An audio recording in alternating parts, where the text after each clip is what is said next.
강혜원은 펜션 단풍 아래의 거실 창밖을 바라보았다. 창밖 단풍나무가 석양에 붉게 타올랐다. 고립된 펜션의 정적은 혜원의 가슴을 옥죄었다.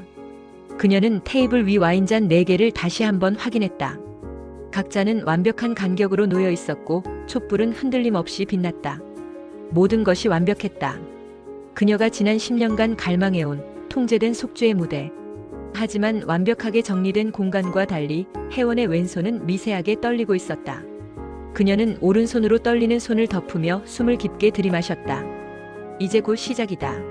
10년 전 그날 밤의 사고 이후 처음으로 4명이 한자리에 모이는 날이었다. 그녀가 이 모임을 주최한 이유는 속죄였을까? 아니면 이 불편한 관계를 영원히 끝내기 위함이었을까? 첫 번째 차가 산길을 따라 올라오는 소리가 들렸다. 최석훈이었다. 냉철하고 이성적인 사업가인 그는 문을 열자마자 깊은 가을 공기 대신 휴대전화를 귀에 댔다. 아니, 그러니까 이번 프로젝트는 이 외진 곳까지 와서도 통화해야 해? 혜원은 애써 미소 지으며 그를 맞았지만 석훈은 그녀의 미소를 건성으로 받았다. 그의 눈빛은 펜션의 고급스러운 가구들을 훑으며 계산적인 표정을 지었다. 가장 성공한 듯 보이는 그였지만 석훈의 사업이 무너진다는 소문은 혜원도 알고 있었다. 초조한 입술이 휴대전화보다 먼저 그의 몰락을 예고했다. 혜원아, 오랜만이다. 분위기 좋네. 이 정도면 하룻밤에 얼마 줬냐? 석훈은 인사가 아닌 질문을 먼저 던졌다. 괜찮은 곳이야. 편히 쉬어. 혜원은 그의 질문을 능숙하게 회피했다. 두 번째로 도착한 건 윤지수였다. 화가인 지수는 여행 가방 대신 오래된 가죽 스케치북과 필름 카메라를 들고 있었다. 그녀는 단풍나무 아래에서 석훈의 차를 발견하고는 잠시 멈춰섰다. 마치 자신이 그려야 할 풍경의 구도를 잡는 것처럼.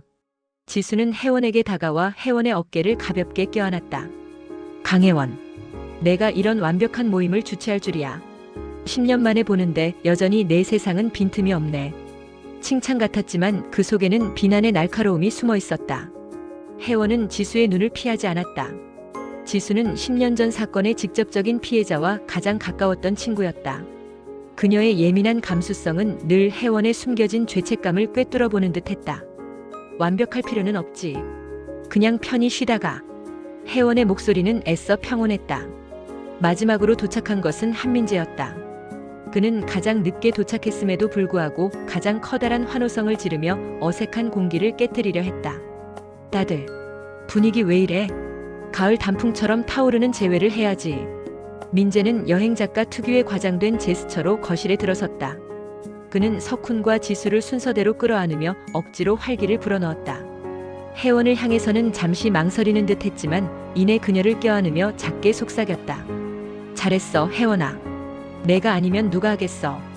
그의 유쾌함 뒤에는 혜원을 향한 오랜 연정, 그리고 그 연정을 지키기 위해 필사적으로 노력하는 불안감이 자리하고 있었다. 혜원이 준비한 근사한 요리가 테이블을 가득 채웠다. 벽난로에서 장작 타는 소리가 은은하게 들려왔지만 그 소리가 4사람 사이의 침묵을 채우지는 못했다. 민재는 쉬지 않고 말을 걸었다. 자신이 다녀온 오지 여행 이야기, 새로 계약한 출판사 이야기. 그는 필사적으로 과거의 즐거웠던 기억을 소환하려 했지만 석훈은 건성으로 맞장구 치거나 다시 휴대전화를 만지작거렸고 지수는 침묵 속에서 끊임없이 그들을 관찰하며 와인만 홀짝였다. 야, 석훈아. 너 이번에 크게 한 건 했다며? 우리가 너 때문에 어깨가 으쓱하다고. 민재가 석훈을 치켜세웠다. 석훈은 와인을 한 번에 들이키고는 씁쓸하게 웃었다. 요즘 세상에 뭐가 쉽게 돼. 다들 사는 게 팍팍한 거지. 그의 초조함은 사업 부도가 단순한 소문이 아님을 증명하고 있었다. 그때 지수가 조용히 입을 열었다. 그녀의 목소리는 낮았지만 모두의 시선을 끌기에 충분했다. 그러게. 팍팍하지. 특히 10년 전부터 더 팍팍해진 것 같아. 순간 벽난로의 장작이 탁 하고 터지는 소리가 거실에 울려 퍼졌다. 민재의 얼굴에서 웃음기가 사라졌다. 지수는 포크를 내려놓고 혜원을 똑바로 바라보았다. 혜원아, 이 펜션 말이야. 혹시 여기 와서 그때 그 장소가 떠오르진 않았니? 혜원의 떨림이 왼손을 넘어 전신으로 퍼졌다.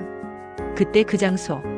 5번째 친구가 차가운 비탈길에서 미끄러져 추락했던 곳. 그 사고 현장에 고립된 분위기가 이 단풍 아래 펜션과 묘하게 닮아 있었다. 지수는 혜원의 침묵을 틈타 마지막 일격을 날렸다. 그날도 가을이었지. 그리고 우리 중 누군가는 그날의 진실을 꼭꼭 숨겨뒀을 테고.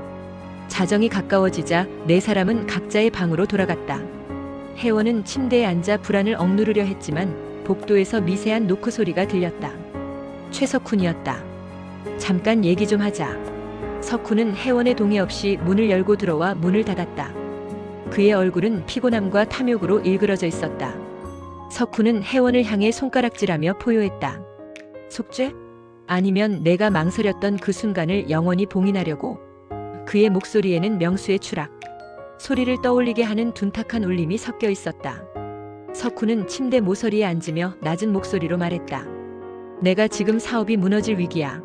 10년 전에 우리가 함께 묻었던 것, 내가 입 다문 덕분에 나도 살았지. 이제 내 차례야. 내 속죄의 대가라고 생각하면 편할 거야. 적어도 5억은 필요해. 혜원의 얼굴이 굳어졌다. 협박하는 거야? 협박이 아니라 거래지. 내가 숨긴 증거가 세상에 나오면 너도 무사하지 못해. 너는 침묵으로, 나는 회피로 공범이었어. 내가 무너지면 내가 깔고 앉은 비밀도 무사할 것 같아? 혜원은 단호하게 고개를 저었다. 난 당신이 생각하는 그런 식으로 이 문제를 해결하지 않을 거야. 돈은 없어. 그리고 당신의 비겁함에 더 이상 동조하지 않아. 그녀의 목소리는 떨렸지만 결의가 담겨 있었다. 이젠 모두 끝내야 해. 당신도 나도. 석훈은 혜원의 단호한 거절에 충격을 받았다. 그는 자리에서 일어나며 혜원을 노려보았다. 후회하게 될 거야. 강혜원. 석훈과 혜원의 방 근처에서 미세한 대화 소리를 들은 윤지수는 잠을 이룰 수 없었다. 지수는 카메라를 챙겨 펜션 뒤편에 있는 작은 별채로 향했다. 별채는 창고처럼 쓰이는 듯 했지만 안에는 낡은 책상과 먼지 쌓인 다락방이 있었다. 10년 전 그들의 5번째 친구가 마지막으로 머물렀던 숙소와 묘하게 닮은 구조였다. 지수는 휴대폰 조명을 켜고 별채의 구석구석을 카메라에 담았다. 먼지 쌓인 책상 위에 놓인 명수의 스케치가 눈에 띄자 그녀의 손이 떨렸다. 이건 우리가 함께 그렸던 그림이잖아. 그녀의 눈은 진실을 파헤치려는 예술가의 집착으로 빛났다. 다락방 구석의 낡은 나무 상자 속에서 그녀는 먼지 쌓인 두꺼운 공책을 발견했다.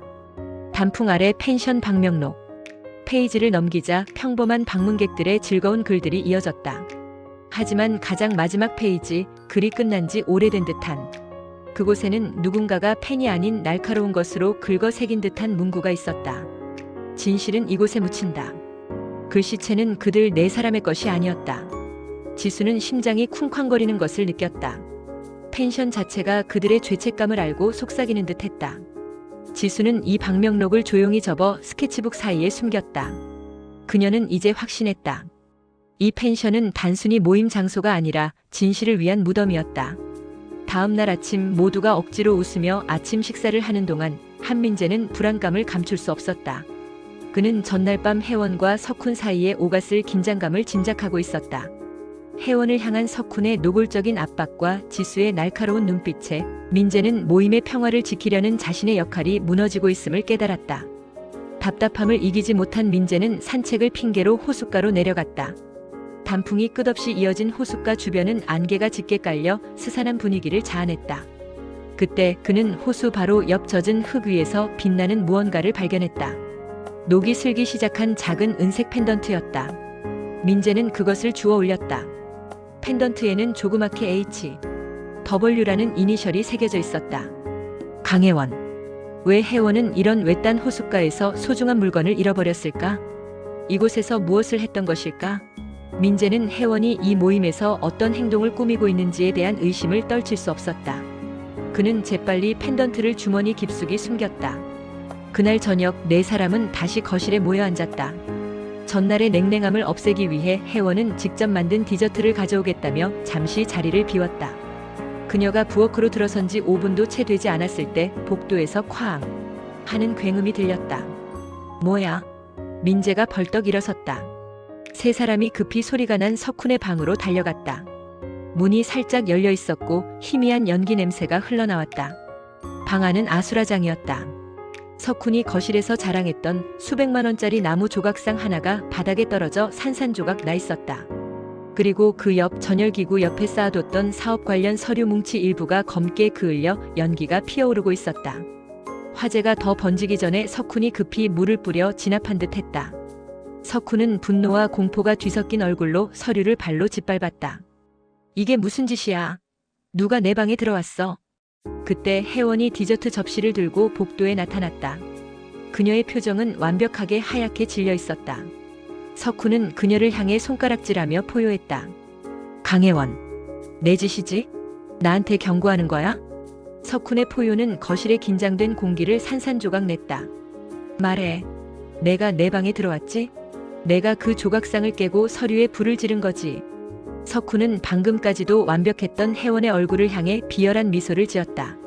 내가 돈을 안 주겠다고 해서? 10년 전 그날처럼 이번에도 내 손으로 모든 걸 덮으려고? 혜원은 접시를 손에서 놓쳤다. 쟁반 위에 유리 접시가 깨지면서 쨍강 소리가 났고 벽난로에 장작 타는 소리가 더욱 커지며 그 소리를 삼켰다. 그때 침묵을 지키던 지수가 앞으로 나섰다. 그녀의 눈빛은 복수심이 아닌 10년의 고통이 응축된 분노로 이글거렸다. 석훈아, 내가 화낼 자격이 있어? 지수는 석훈의 말을 끊고 스케치북에 숨겨두었던 방명록을 꺼내들었다. 강혜원에게는 숨긴 죄책감이라도 있지만 너는 오직 내 이익만을 위해 진실을 묻으려 했잖아. 10년 동안. 그녀는 방명록의 마지막 페이지, 긁어 새긴 듯한 문구를 그들 앞에 펼쳐 보였다. 이곳이 우연이라고 생각해? 이 외진 펜션의 10년 전 그날의 공기가 감도는 이유를 모르겠어? 나는 이 모임을 우리가 함께 묻어버린 그날의 진실을 파내기 위한 속죄의 장으로 만들 작정이었어. 모든 시선이 혜원에게 집중되었다. 혜원은 깨진 접시 파편 옆에 무릎을 꿇고 주저앉았다. 그녀는 방명록에 새겨진 문구를 그리고 10년의 무게를 동시에 바라보았다. 아니야, 내가 한 짓이 아니야. 불도 조각상도. 혜원은 고개를 저었지만 그 목소리에는 힘이 없었다. 하지만 지수 말이 맞아. 내가 죄책감을 깔고 앉아 살았어. 그녀는 숨을 몰아쉬며 마침내 가장 무거운 짐 하나를 내려놓았다. 그날 밤 비탈길에서 명수 5번째 친구가 미끄러졌을 때 나는 망설였어. 내가 그때 술에 취해 있었고 구하러 가다가 나까지 다칠까봐. 아주 짧은 순간이었지만 나는 내가 먼저 살겠다고 망설였어. 그래서 늦었어. 경찰에는 그냥 순식간에 벌어진 일이라고만 했지. 나는 그날의 나 자신을 용서할 수 없어. 혜원은 눈물을 흘리며 자신의 이기심과 망설임을 고백했다. 그것은 10년 동안 그녀를 갉아먹은 부분적인 진실이었다. 그녀의 죄책감은 진심이었으나 지수는 만족하지 않았다. 지수는 방명록을 내밀었다. 이게 다야? 내가 숨긴 진실은 이게 전부냐고.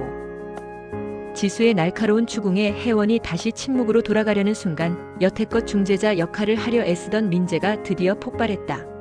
민재는 주머니에서 펜던트를 꺼내 호수로 던졌다. 비겁함을 묻어버리겠어라는 속삭임이 안개에 묻혔다. 이제 그만해. 다들 미친 거 아냐?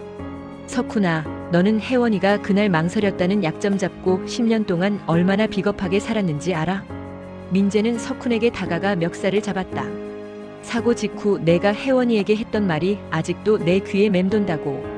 내가 증언하면 너도 공범이야 라고 속삭이던 내 목소리. 그의 목소리에는 10년간 쌓인 분노가 묻어 있었다. 민재의 폭로는 석훈의 냉철한 가면을 완전히 벗겨냈다. 석훈은 얼굴이 붉어진 채 혜원을 배신감 가득한 눈빛으로 바라보았다. 그래, 내가 그랬어. 내가 망설였으니까. 이기적이었으니까. 나는 내 삶을 지키려고 했을 뿐이야. 석훈이 절규했다. 궁지에 몰린 석훈은 더 이상 잃을 것이 없었다. 그는 숨겨왔던 가장 비열하고 잔인한 진실을 꺼내들었다. 석훈은 비웃듯 웃으며 벽난로를 손가락으로 가리켰다. 벽난로 안에는 여전히 잔불이 타고 있었다. 혜원이의 죄책감? 망설임? 그건 아무것도 아니야. 혜원아, 내가 숨긴 진정한 죄는 명수가 죽기 직전에 너에게 건넨 그 편지를 바로 이 벽난로에 넣어 태워버린 거잖아. 그 편지 속에 모든 진실이 담겨 있었지. 명수가 널 마지막으로 믿었던 증거를 내가 연기처럼 날려버렸어.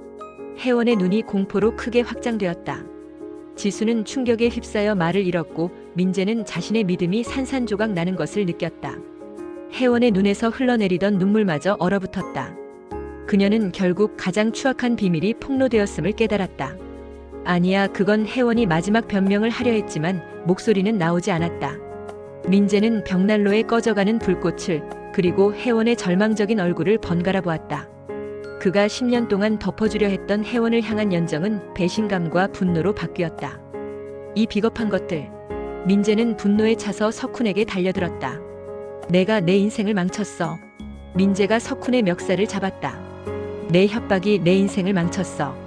혜원이를 이용한 것도 명수를 버린 것도 내 탓이야. 석훈의 얼굴이 백지장처럼 창백해졌다. 펜션 단풍 아래는 가을의 고독한 침묵 대신 네 사람의 분노와 죄책감이 폭발하는 아수라장으로 변모했다.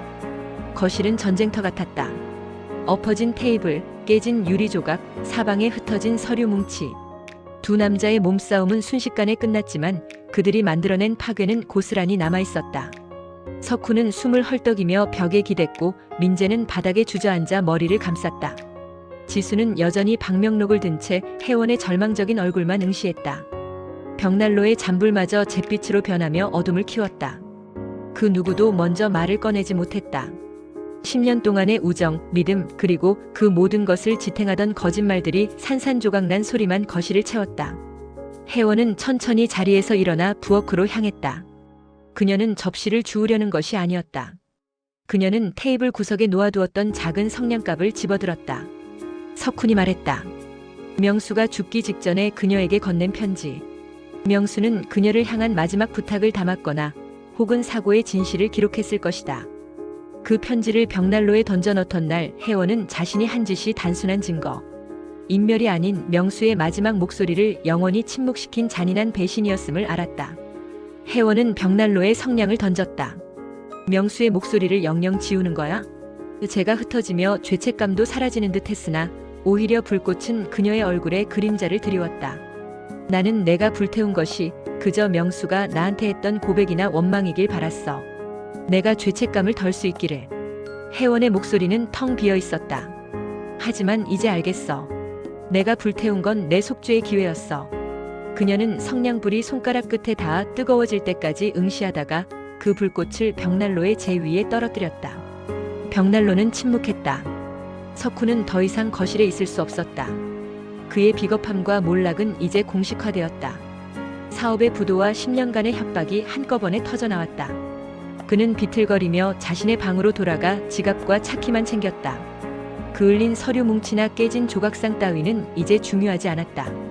그가 지키려 했던 모든 것들이 이미 부서졌기 때문이다. 그가 펜션 문을 열고 밖으로 나갔을 때 밤의 안개가 산을 삼키고 있었다. 석훈은 호숫가로 향했다. 그가 물속에 비친 자신의 얼굴을 바라보며 손을 뻗는 순간 명수의 목소리가 귓가를 스쳤다. 왜 나를 버렸어? 어둠 속 호수 수면에 비친 자신의 초라한 모습은 10년 전 진실을 외면하고 도망쳤던 그 밤과 다를 바 없었다. 민재는 호숫가로 향하는 석훈의 뒷모습을 보았다. 그는 석훈이 극단적인 선택을 할까 두려웠다. 비겁함으로 뭉친 친구였지만 그래도 친구였다. 민재는 석훈에게 천천히 다가갔다. 석훈은 호수 물가에 서서 짙은 안개 속으로 사라지려는 듯 했다. 석훈아, 멈춰. 민재가 말했다. 그의 목소리에는 분노 대신 깊은 피로가 담겨 있었다. 석훈은 뒤돌아보지 않았다. 와서 비웃어. 혜원이를 협박하려다 결국 내 인생이 먼저 협박당했어. 민재는 그에게 다가서지 않았다. 거리를 유지한 채 말했다. 나는 널 용서할 수 없어. 10년 동안 혜원이의 죄책감을 미끼로 삼아 내 이익만 챙겼잖아. 하지만 명수가 원했던 건 우리가 서로를 파멸시키는 건 아닐 거야. 민재는 주머니에서 펜던트를 꺼내 호수 쪽으로 던졌다. 펜던트는 물에 떨어지는 소리조차 내지 않고 안개 속으로 사라졌다. 이제 내 비겁함과 내가 깔고 앉았던 것들을 여기서 다 묻어버려. 하지만 너 자신까지 묻지는 마. 내가 살아야 내가 망가뜨린 것들을 똑바로 볼 수 있을 테니까. 민재는 돌아섰다. 그것은 석훈에게 건네는 마지막 충고이자 자신이 혜원에게 끝내 해주지 못했던 연정을 향한 작별 인사였다. 석훈은 그 자리에 홀로 남아 안개가 그를 완전히 덮을 때까지 움직이지 않았다. 다음 날 아침 펜션 단풍 아래에는 차가운 가을 햇살이 들었다. 깨진 유리 조각과 엎어진 가구들은 밤새 치워져 있었다. 하지만 네 사람의 관계에 남은 파편은 여전히 날카로웠다. 아침 식사는 없었다. 네 사람은 각자의 가방을 들고 거실에 모였다. 서로의 눈을 마주치는 것은 고통이었다. 그들의 눈빛은 더 이상 친구를 보는 것이 아니었다. 침묵의 공범자들 혹은 과거의 비극적인 잔해를 보는 듯했다. 지수가 가장 먼저 떠날 준비를 했다. 그녀는 혜원에게 다가가 종이 한 장을 건넸다. 그것은 방명록 마지막 페이지에 긁혀있던 문구 "진실은 이곳에 묻힌다" 를 필름 카메라로 찍은 사진이었다. 나는 진실을 파냈어. 이제 내가 해야 할 일은 내 손으로 묻었던 것을 다시 파내는 거야. 지수는 혜원을 안아주지 않았다. 그저 뒤돌아서며 마지막 말을 남겼다. 너의 속죄가 끝날 때까지 기다릴게. 그때 우리가 다시 친구일 수 있다면. 지수가 떠난 후 혜원은 휴대전화를 들었다. 10년 전 사고 증언하겠습니다. 혜원의 목소리는 떨리지 않았다. 마침내 그녀의 속죄는 완벽한 무대가 아닌 현실 세계의 법적 책임으로 이어지기 시작했다. 석훈은 호숫가에서 돌아와 말없이 자신의 차에 올라탔다. 그는 혜원에게 아무 말도 하지 않았고 혜원 역시 그를 붙잡지 않았다. 10년간의 비겁한 거래는 종말을 고했다. 석훈의 차가 산길을 내려가며 붉은 단풍잎 사이로 사라졌다. 민재는 마지막까지 혜원 곁에 남아 있었다. 그는 혜원의 어깨를 잡으며 희미하게 미소 지었다. 후회하지 마. 내가 망설였던 것, 이제 내가 용기를 내서 되돌리려는 거잖아. 그걸로 충분해. 혜원은 민재를 향해 고마움과 미안함이 뒤섞인 눈빛을 보냈다. 그녀는 펜션의 열쇠를 테이블 위에 조용히 내려놓았다. 그들의 관계는 끝났지만 민재가 그녀에게 남긴 것은 파멸이 아닌 최소한의 인간적인 지지였다. 혜원은 마지막으로 벽난로를 바라보았다. 쟤는 차가웠다. 그녀는 코트깃을 올리고 펜션을 나섰다. 펜션 단풍 아래는 이제 더 이상 그들의 비밀을 숨기지 않는 텅 빈 고독한 공간으로 남았다. 혜원은 발걸음을 돌려 10년 만에 처음으로 스스로 선택한 가시밭길을 향해 나아갔다.